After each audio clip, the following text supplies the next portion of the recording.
अध्यात्म विज्ञान कोई धर्म या संप्रदाय नहीं है, ये स्पिरिचुअल साइंस है जो कुदरत के कानून पर आधारित है।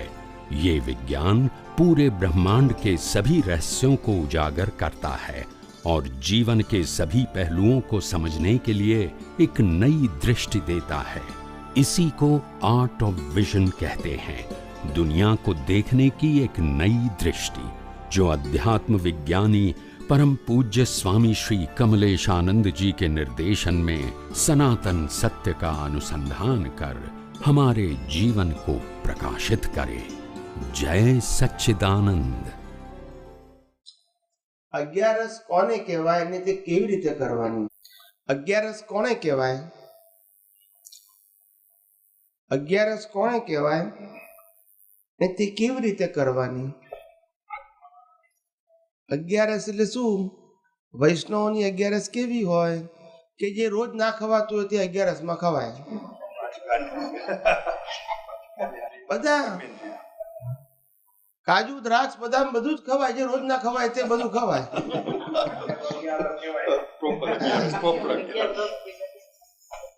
એટલે અગિયારસ કહેવાય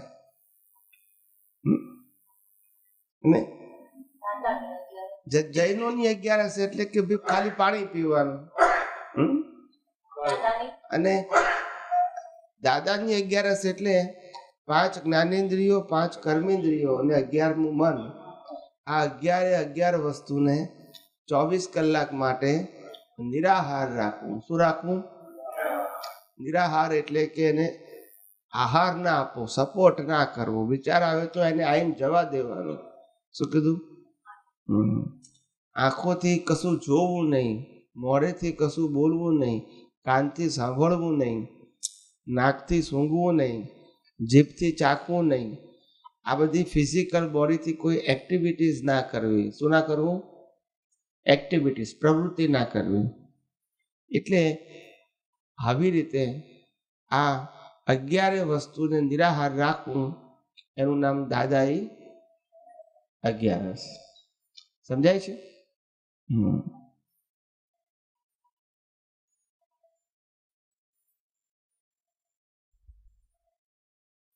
ચોવિયાર એટલે શું અને તેનાથી મોક્ષ માર્ગે જવા શું ઉપાય થાય? ચોવિયાર એટલે શું?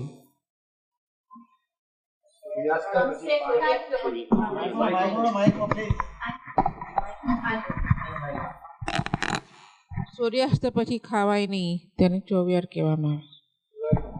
એટલે ચોવિયાર પછી ખાવું પીવું નહીં, સૂર્યાસ્ત પછી ખાવું પીવું નહીં, એને ચોવિયાર કહેવાય. અને ખાઈએ નહીં ને પાણી પીએ તો એને તિવિહાર કહેવાય. શું કહેવાય? તિવિહાર. કહી દઉં પૂછ્યા વગર, એટલે વાંધો નહીં, પછી ભવિષ્યમાં વાંધો ના આવે. કોઈ કે તિવિહાર એટલે શું, તો પાછું માથું ખંજવારવું પડે. એટલે હું કહી દઉં છું કે તિવિહાર એટલે પાણીની છૂટ, ને ચોવિયાર એટલે પાણી પણ પીવાનું નહીં, ખોરાક કે નહીં અને પાણી નહીં, એને ચોવિયાર કહેવાય. ચોવિયાર વસ્તુ બહુ સાયન્ટિફિક છે. એ જૈન ધર્મની નથી, પણ જૈન ધર્મમાં મૂકવામાં આવી છે. પણ હિન્દુસ્તાનની અંદર પહેલા બધા જ જીવો સામાન્ય રીતે ચોવિયાર કરતા જ હતા. શું કીધું? એક નિયમ હતો કે સૂર્યાસ્ત પહેલા જમી લેવું. આ એક સામાન્ય નિયમ બધા જીવોનો હતો. શું હતો? એવું નહીં કે જૈનો કરતા હતા, બધા જીવો કરતા હતા. હેલ્થ માટે બેસ્ટ છે. અને તમને બધાને કદાચ ખબર હશે કે નહીં, પણ આ બધા પક્ષીઓ છે ને, પક્ષીઓ બધા ચોવિયાર જ કરે. ના સમજાવ? હા, એ રાતે નથી ખાતા. તમે તમારા ઘરની બહાર ઝાડ હોય ને, એના ઉપર બધા પક્ષીઓ સૂતા હોય રાત્રે. ત્યાં તમે પાણી ને ખોરાક મૂકો, ચણ મૂકો એને, તો રાત્રે ના ખાય કોઈ દિવસ. કોઈ દિવસ નહીં ખાય. નીચે ઉતરે જ નહીં. લટકાયેલું હોય તો એ ના આવે, સવારે જ આવે. ને સૂર્યાસ્ત પહેલા પાછા માળામાં જતા રહે. એ લોકો રાત્રે ખાય જ નહીં. બધા પક્ષીઓ ના ખાય, પ્રાણીઓ ખાય, પક્ષીઓ ના ખાય. કુદરતી જ ના ખાય એ લોકો. હું એ જ રીઝન જ પૂછવા જતી હતી કે એ કુદરતી જ એવું બનાવ્યું છે કે રાત્રે ખાઈને. એવું નહીં, કુદરતી એવું નહીં. એ લોકોનું લાઈફસ્ટાઈલ જ એવી છે, કારણ કે એ લોકોને જે અંધારું પડે તો પછી એને ઘર ગોતવામાં તકલીફ પડે. શું પડે? એટલે કુદરતી એ લોકો બધા પોતપોતાના ઘરોમાં ગોતી, આમ તો આકાશમાં ઉડતા હોય ને ક્યાં ને ક્યાં ફરતા હોય, પણ રાતે પાછા ગમે તેમ ગોતીને પાછા પોતાની જગ્યાએ આવતા રહે. આવી રીતે ત્યાં પોતાનું ઘર હોય કે પોતાનો માળો હોય તો ત્યાં આવી જાય. આવી રીતે એટલે દિવસ હોય તો આવી શકે ને, અંધારામાં ના આવી શકે. એટલા માટે એટલે બધા સૂર્યોદય થાય એટલે બધા ઉઠે અને આકાશમાં ફરે અને સૂર્યાસ્ત પહેલા આવી જાય બધા. આવી રીતે અને આવે ને બધી ઘેર પછી અવાજ કરે બધા. શું કરે? ચી ચી ચી ચી કરે. તમે જોજો હાજર. એટલે આપણને લાગે આ બધા અવાજ કેમ કરે છે? બધા હાજરી પુરાવે છે, ભાઈ અમે આવી ગયા છે, અમે આવી ગયા છે. એ લોકોની ભાષામાં પણ શું કીધું? હા, દરેકનું પોતપોતાનું જે ગ્રુપ હોય ને આખું, આપણે આ ગ્રુપમાં જે ના બધા હાજરી પુરાવી હતી કે ભાઈ કોણ કોણ આવ્યું છે, કોણ બાકી છે, એવી રીતે. એટલે સાંજે બધા સુતા પહેલા બધા ઝાડ ઉપર ચી ચી ચી ચી કરશે, પછી રાત થશે એટલે બધા શાંત પડી જશે. તો અહીંના પક્ષીને તો ચોવિયાર બહુ મોટો થઈ જાય વિન્ટરમાં. એ તો એવું જ હોય ને. હવે સૂર્ય હોય ત્યાં સુધી એ લોકો ફરે. જૈનમાં આયંબિલ એનો મતલબ શું, તેનાથી શું ફાયદો થાય? જૈનોમાં જે આયંબિલ શબ્દ વાપરે છે એમાં આયંબિલ એટલે શું કે 6 એક જ ટાઈમ જમવાનું, ભાણે બેસીને જ જમવાનું, ઉકાળેલું પાણી પીવાનું અને 6 વિગયનો ત્યાગ કરે. શું કરે? 6 વિગયનો ત્યાગ. એ 6 વિગય કઈ ખબર છે? બોલો. તેલ, મરચું, લીલોતરી, મીઠું. ના, મીઠું પણ શેકેલું વાપરે, કાચું ના વાપરે મીઠું. હા, બલમંદ કહેવાય. હા હા. દૂધ, દહીં, ડેરી પ્રોડક્ટ, મરી ખાય. હા, દૂધ દહીં ના ખાય, ડેરી પ્રોડક્ટ ના. એટલે તેલ, ઘી. દૂધ ના હોય, દહીં ના હોય, ઘી ના હોય, તેલ ના હોય, ખાંડ ના હોય, હા, ગોળ ના હોય, હા, અને બધા જ પ્રકારની વનસ્પતિઓ ના હોય, ખાલી બાફેલું જ ખાય. એટલે એવી રીતે એને બાફેલું જોઈએ એની અંદર. બાફેલું. અને બાફેલા પછી અંદર મરીને બલબંદ ને મરી નાખે ઉપર. બસ. બાફેલો ખોરાક ખાઓ. આ બધા મસાલા છે ને એ જ, આ મસાલા છે એ જ શરીરની ચરબી થાય. આંબેલ કરવાનો મર્મ શું? આ મસાલા છે ને એ બધા પોઈઝનસ છે. કેવા છે? બોડીને બગાડનારા છે. અને તમારું જીભ છે ને એ જીભને ચટાકો કરનાર છે. શું થાય? એટલે તમે ખાઓ છો નેસેસિટી માટે નહીં, શોખ માટે ખાઓ છો. શેના માટે ખાઓ છો? શોખ માટે. અને સાયન્ટિફિક પણ છે. સાયન્ટિફિક પણ છે. ચૈત્ર મહિનામાં આ મીઠું વધારે, આપણે બધું મીઠું બંધ જ કરીએ છીએ, કારણ કે એ ટાઈમમાં મીઠું આપણી બોડીમાં વધારે હોય છે, એટલે એ ટાઈમમાં મીઠું ના ખવાય એવું હોય છે. બરાબર. આ બધું. અને ગરમી હોય એટલે તમારે બધું ઓછો ખોરાક ખવાય તમારાથી. ચૈત્ર મહિનામાં હોય ને બીજું આમાં હોય છે ઓક્ટોબરમાં હોય છે, નવરાત્રિમાં. એટલે કહેવાનો મતલબ આપણા સ્વાસ્થ્ય સાથે જોડાયેલું છે એ વસ્તુ. એટલે બાફેલો ખોરાક ડાયજેસ્ટેબલ હોય, કેવો હોય, પણ એમાં મરી મસાલા છે ને એ હિતકારી નથી. એમાં તેલ એટલે બધું કોઈ પણ માણસ રોગી થઈ ગયો, ગમે તે રોગ થયો હોય, અસહ્ય રોગ, ને આંબેલ કરીને 2 મહિના 3 મહિના તો બધા રોગ મટી જાય ને, એવું શાસ્ત્રકારો કહે છે. પણ કોડ બોર્ડ જેવા કોડ પણ મટી જાય છે.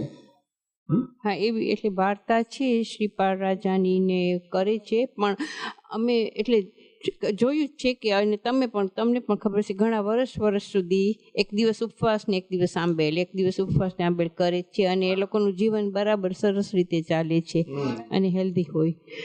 એટલે શ્રાવકો પણ, મહારાજ સાહેબ ને તો કરે, પણ શ્રાવકો પણ કરે છે. આ હેલ્થ માટે સારું છે, બીજું કશું નહીં. અને આપણને બીજું કશું આપણી હેલ્થ માટેની વાત કરું છું કે જો આપણને આ ખાવાનું ને પીવાનું ને કદાચ બધું ચેન્જીસ ના થતું હોય due to some personal reason, તો કશું જ નહીં, વીકમાં 1 દિવસ નિર્જળ ઉપવાસ કરો એટલે બધું ક્લિનિંગ થઈ જાય. હા. શું થઈ જાય? ક્લિનિંગ થઈ જાય. બસ કુદરત નેચરલ જ ક્લિનિંગ થઈ જાય, તમારું બોડી ક્લીન થઈ જાય. શું થઈ જાય? કશું ખોરાક ના રાખો એટલે અંદર જે જામેલો કચરો, ચરબી, કોલેસ્ટ્રોલ બધાને ખેંચીને થઈ જાય, સાફ કરી નાખે. શું કરી નાખે? એટલે જો જે માણસ ઉપવાસ કરતા હશે એ માણસનું શરીર પાતળું હશે પણ તંદુરસ્ત હશે, માદો ના પડે. શું કીધું? અને જાડા માણસ હોય ને એ જલ્દી માદા પડી જાય અને પહેલા ઉપર પહોંચી જાય. અને પાતળા માણસનું આયુષ્ય લાંબુ હોય છે. શું હોય છે? એનું સ્વાસ્થ્ય સારું છે. મેઇન વસ્તુ સ્વાસ્થ્ય સારું છે. આકસ્મિક કોઈ મરી જાય જુદી વસ્તુ છે. તમે ગમે એટલાને જુઓ, એજેડ વ્યક્તિઓ જે પાતળા હશે એની લોંગ લાઈફ હશે, જાડા હશે એની ઓછી લાઈફ હશે. એ ડિસીઝ થાય. શું થાય? એ બધું જ શરીરની અંદર એક્સ્ટ્રા વસ્તુ છે, એક્સ્ટ્રા ચરબી છે, અને એ જ રોગ કરે છે. શું કરે? જેટલી જૂની થાય પછી ડિસીઝ કરે તમામ પ્રકારના. અને પેલું બાળી નાખે. ઉપવાસ કરો ને એટલે બળી જાય બધું. શું થાય?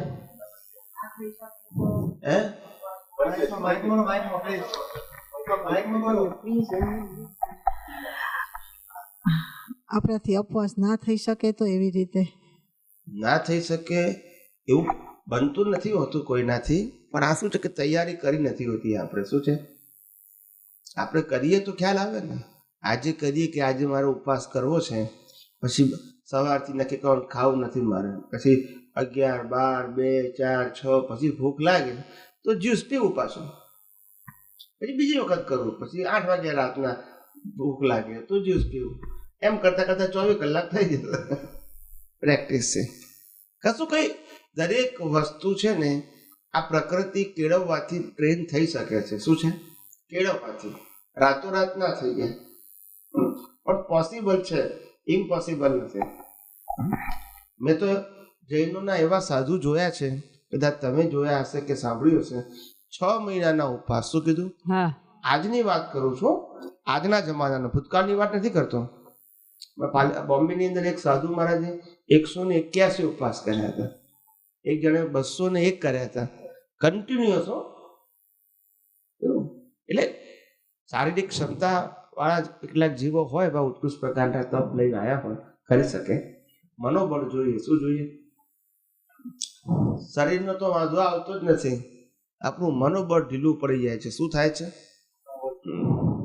જેનું આયુષ્ય 80 વર્ષનું છે, કુદરત એને શ્વાસ 80 વર્ષનો આપેલો જ છે, પણ તોય જેવા મુશ્કેલીવાળા સંજોગો આવે કે તરત કહેશે હવે મારું શું થશે, હવે મારું શું થશે, એ માનસિક રીતે મરી જાય. શું છે?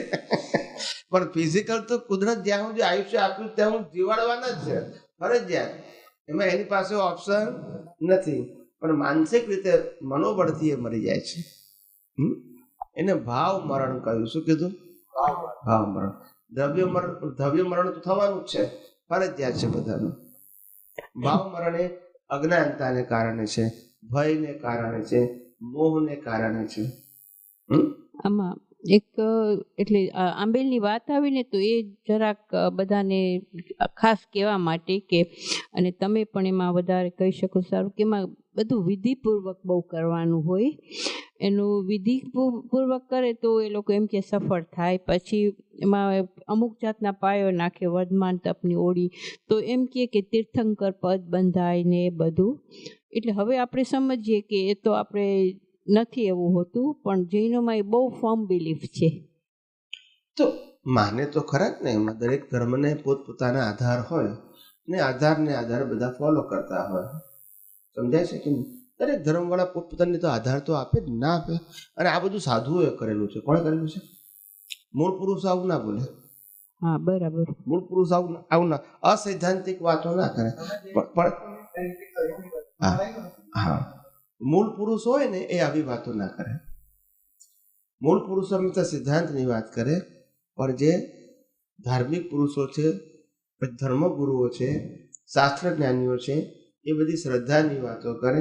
અને શ્રદ્ધાની વાતોમાં લોકોને વધારે રસ પડે. વધારે રસ પડે.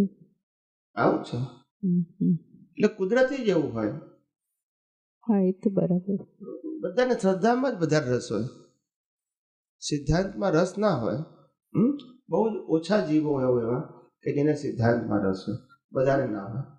એટલે આ બધી વાતો કેવી હોય કે ભાઈ ધર્મની અંદર તમે વિધિ બધી કરો એમ એના બધા કારણો પણ હોય. આજે માણસ આયંબિલ કરતું હોય કે ઉપવાસ કરતું હોય તો કંઈક પ્રવૃત્તિ કરે ધાર્મિક, તો શું થાય, એની એક્ટિવિટીઝ રહે. નહીં તો લેઝી જેવું લાગે કે આ ભૂખ્યા રહી ને આખો દિવસ સૂઈ રહ્યા છે. એટલી ધાર્મિક વિધિ હોય તો એનો સમય બી જાય અને હું કઈ પ્રવૃત્તિ કરું છું એનું ચેત એમાં રહે. એનો હેતુ એ હોય કે ભાઈ આટલે સવારે પ્રતિક્રમણ કરવું, સાંજે પ્રતિક્રમણ કરવું, દિવસે સામાયિક કરવું, પુસ્તક વાંચવું, ઉપાસનામાં જવું, દેરાસરમાં જવું, તો એ પ્રવૃત્તિ કહેવાય. શું કહેવાય? એવી રીતે ધાર્મિક પ્રવૃત્તિ. પછી એમાં બધી વિધિ વિધાન ગોઠવી દે, બધા સૂત્રો ને બધું આવી રીતે. હા બરાબર. આશય શુભ છે એનો. શું છે? શુભ. શુભ આશય છે.